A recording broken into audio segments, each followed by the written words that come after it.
couplings, coaches and future plans?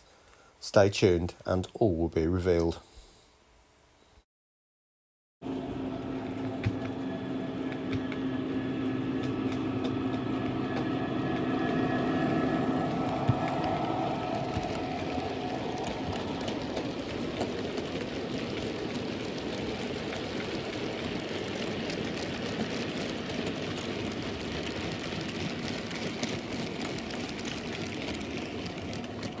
Well, good afternoon everyone and welcome back to Piccadilly Model Railways. You can see the scene in front of you is the countryside scene, which I completed 2 or 3 weeks ago, all bar the water, which will be done in the school summer holidays in about 2 or 3 months. Now, this video is a little bit of a mishmash in terms of I've been looking at some double O gauge stuff. I've been looking at some couplings, and I'll explain that in a minute, and also a rake of coaches, which has been on hold for quite a long time. But I also want to come back and say, what's next on the N gauge? Well, you may remember in a video a few weeks ago, I did suggest it will be this area here, and more particularly this area here, which is Hadfield, and that will be Hadfield Station. Now, we'll have a look at that towards the end of the video. Right, first up. Now, you've seen this rake of wagons before, and it's a whole long rake of 16-ton mineral wagons. Voila. So you can see it goes on quite a distance. That's probably around about 5 to 6 foot worth there. Okay. Right, just to let you know, I am running this train with the Class 66, and yes, I am aware that they don't run with 16-ton mineral wagons, but I've always said that this layout is run anything I like, really, as many of us do. But the main reason for it is because I did use these wagons with the Class 25 at Tamworth Castle, and many of you might remember that failed quite catastrophically. And I've got a feeling that this very heavy train was part of the reason it failed. I have fixed it and it seems to be working at the moment, but I will be putting it on much lighter duties, if you like. So it'll pull a few coaches or a very light freight train, that type of thing. But I needed a locomotive which was very heavy and very capable of pulling it. And the 66s were sitting there doing not a lot. So it seemed logical to make use of it and put it on this. I've had to modify the coupling slightly here. I've had to remove the kinematic coupling that was already in there, fitted by Hattons. And I've mounted a coupling directly to the bogie, which allows for a much wider swing as it's going around the second radius curves, which then ties up beautifully with the swing on these wagons. So there is no issues with that whatsoever. Now you might be thinking, why am I showing you these again? Well, the reason is because I've completely recoupled them all, put new couplings on, I mean. The last time you saw them was when I had chains running between them, and to say it wasn't very successful is an understatement. It would pull reasonably comfortable most of the time, but in push mode, it was a complete disaster. Sometimes 5 or 6 wagons coming off, and you can appreciate when you've got a rake of 20 odd, it's not easy to get to the stop button to stop it all before it literally creates complete carnage, which it did on a few occasions. So hence me doing this. Now, what have I done? If I just take off this dapole one, so as you can see, it's still got the traditional NEM pocket on there, NEM pocket, and all I've done is I've created my own coupling, which has got the prongs on, and you just push it in. I had to put a dab of glue on some of them because it just kept pulling out, but as you can see there, that is a 5mm cube magnet, and they work really well. They're very, very powerful. Right, but as you can appreciate, I've got wagons from all different manufacturers, and many of these are quite old. This one here, for example, is an old mainline, And what I've done is a very similar style of coupling on each of the others as well. Maybe slight variations, but generally a similar theme. So I've got this box on the bottom where you can see the white dot. And that is basically a square with a slot through it, as you can see through there. So that piece of that white dot is a pin which runs through the middle. And then I've created a coupling, which is just a long bar and again a hole in it. So that is allowed to turn just like that. Now I will show you these very briefly. This one obviously is not a mineral wagon, but the principle stands. Okay, so again, just glued to the bottom. I'm not sure what brand this is, so maybe somebody knows, but the chassis in there is quite nice. It's all ribbed. So again, I've no idea who makes that. I've still got plastic wheels on this one, but the couplings work quite well now. And then finally, this is the old heavy. This weighs half a ton compared to some of the others, but that is an old triang. And this came with the original hook couplings, if you remember those, some of you. Now, so what I've done is I've removed all of that gubbins and I just created one of the couplings with a hole in it and then put a screw into that hole. And that works very nicely indeed. Right, I've also been working on a rake of coaches this week, which I'll show you in the very next clip. But as this ties up with what I've just said about the wagons, I thought I'd show you a bogie and the couplings I've come up with. Now, this particular... Well, that was a complete disaster. This isn't the best example I've got, but you can see this coupling here is actually rubbing on the rails and you can feel the vibration as I push it along with my fingers. So that wasn't going to work. The reason I thought it was going to be all right is because, of course, two carriages coupling together actually snap the magnets square on, and you can see there is play as intended, which causes it to drop. So it was all right whilst it was coupled together with other coaches, but as soon as I started to push them, it just caught on literally every single thing that was going. So I've had to rethink, and this is my next idea. There has been a few in the middle of this, and this is how design goes. Some of you may or may not know, I'm actually a qualified designer. Long time ago, mind, and I've not practiced it so much for a very long time in work, but the principles remain. You keep going and you find a design that works, you test it, check it. It doesn't work, you will modify it, change it, go back to the drawing board and keep on producing, testing until you get something that works. Now, so this might not be the final idea, but as you can see, that sits considerably higher than that one. If in fact you can see that bottom one is actually lifting up to come and join it, and I'm not touching it. It's all the magnetism there.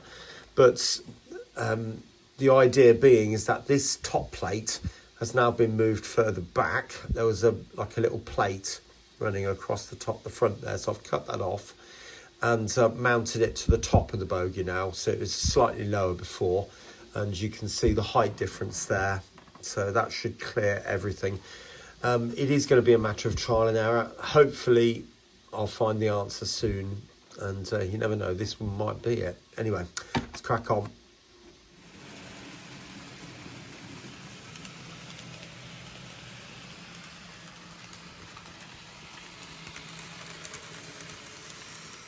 Right, next up.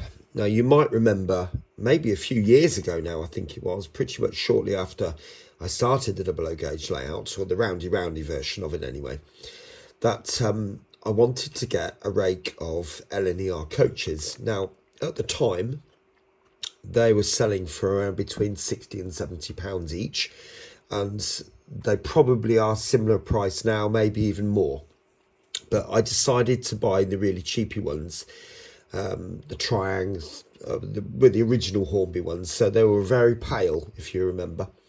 And there is a video on it, so if you want to look back. But I used a Games Workshop sepia tone to darken it all down. And as you can see, it turned out absolutely beautiful. So I was really, really pleased with the colour on that.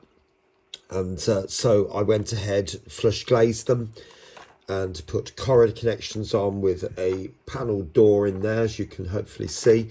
I changed the buffers so that they've got this round with the top cut off. I put a wire in there to make it look a little bit more relief. And this particular one does have a magnetic coupling to connect to the hush hush, and they will all have at some point. But the rest have just been dismantled and sat in a box all this time. So there they are. And there is a different restaurant car to go with it, which is just happens to be a Mark 1. But I hadn't got a kitchen in that. So that's going to be a kitchen car with some seats in there. And I've basically made the sides of that myself. So I took an original coach, cut the sides off, and then 3D printed 2 new sides. So I'm now in the process now of glazing them. And yes, I'm not going to lie, it is quite a process. So basically what I've done is I've made these window frames or spacers, all different shapes and sizes, as you can see. These ones just happen to be for the back, but the point stands. And in fact, you can probably just about see them in there. So there's them in the doors, so you might be able to make out that. And the idea is that the original glazing is still in there, in these 4 anyway. And then they go in and then allow me to put the other glazing, which I'm cutting, and it will sit flush on the top. So hopefully, if you can see that, they are looking pretty much flush. There might be the odd 1 or 2 that are not quite right, but generally speaking, it's about right. Now, you might say to me, but I could go out and buy flush glazing for these. And you're probably right. I've seen flush glazing for many different carriages, and I'm pretty sure I could get them for these as well. But it's extra cost. And I'm trying to do this as cheaply as I possibly can, hence buying the 3D printer in the first place. So I might as well use it as I've got it. So anyway, my next stage then is to get all this flush glazed, and I will show you just before I move on.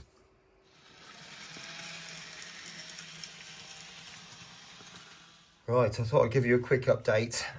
All the coaches are now flush glazed. This one is complete. So you can see, as I said before, I still need to do the wires there, but I'll do those. But all flush glazed, all the interior's all been painted up. And that one, like I said, apart from those wires, is done. And this one's not far off. Okay, but the one I want to show you really is the restaurant car. Now it's got all the window vents in as well, both sides. Okay, all flush glazed, and the interior is that. Now, for those of you who are eagle-eyed and been looking for these on the internet, this is the L&YR teak buffet. If you type that in, you might come across an image which I can't show you, just I don't want to come across any copyright issues. It's very similar to this. There is a door here which I've decided to move to there because of the sink. I didn't want to have one bit one side and one bit the other side, but you can get the general idea of how that would have looked back in the day from the other side. So yeah, I'm quite pleased with that, and obviously that will then slot on top of that. I have removed the plastic glazing from in here, whereas you can see on these ones I've kept it in because of these plastic lugs here, and obviously that will just clip on the top and clip with these two. Okay, so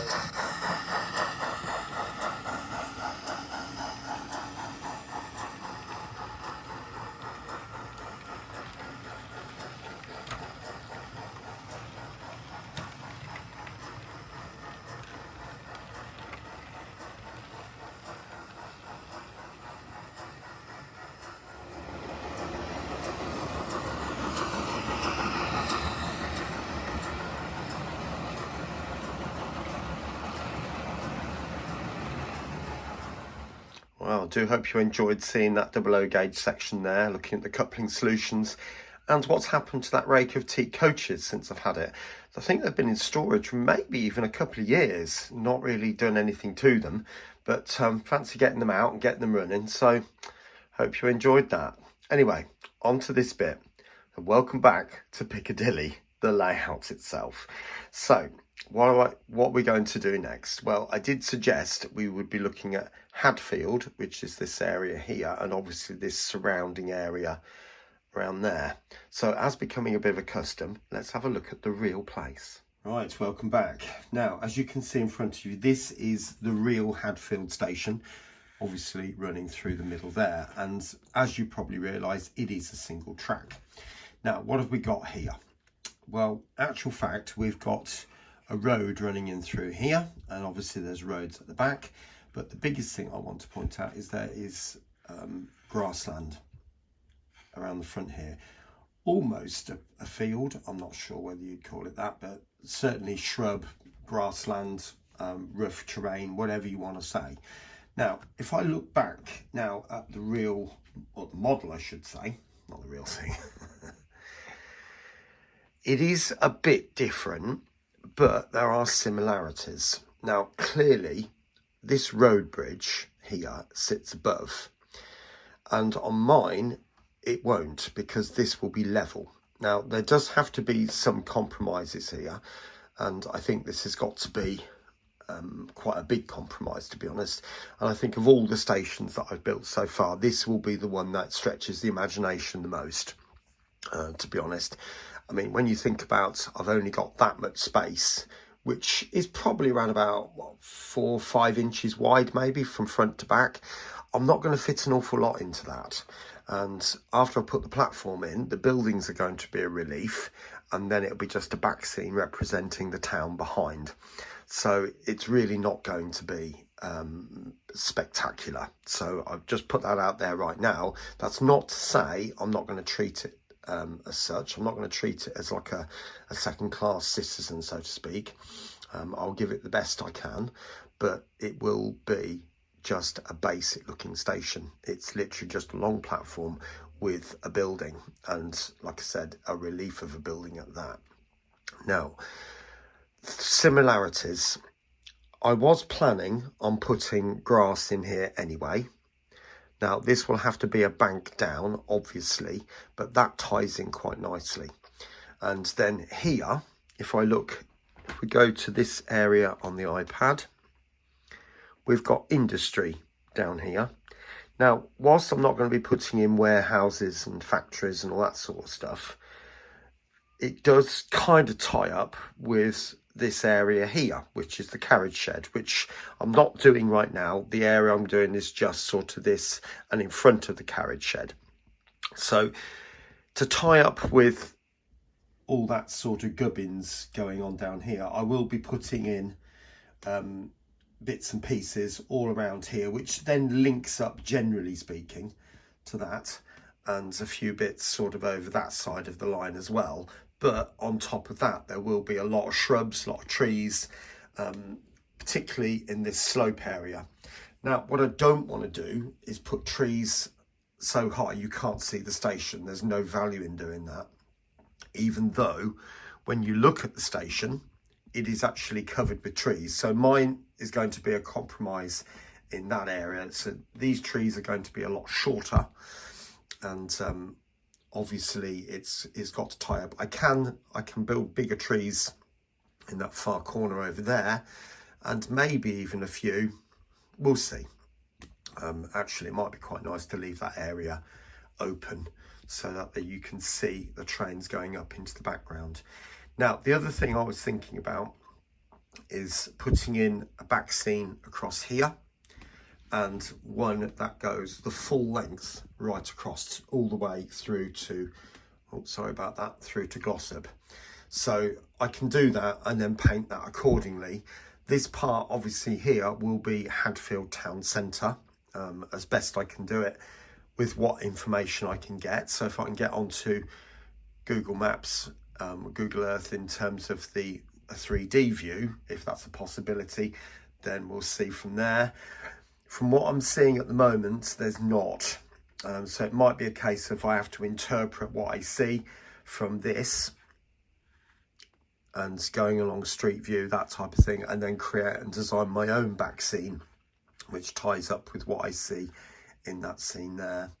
Now, one last thing before we finish this video. Obviously, the line coming across these bridges here has been removed for temporarily, of course, and that is purely because when I build this, I need to take this section out, and I can't see the point in laying this track to have to take it out again. So when I come to do it, this line will come in and obviously will curve round, but it will come round much further over towards the back of that board, and it'll be a bit closer to the back seam, which will be sitting against the back of here and obviously against the wall just there.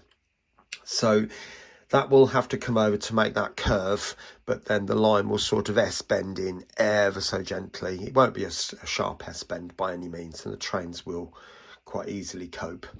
Now, so like I said, this will be the next build. This will be an interpretation, and quite a stretch of an interpretation. The platform's much shorter than what's actually really there, and we've just got to make these compromises and live with them. Effectively, it follows the phrase, you pay your money, you take your choice.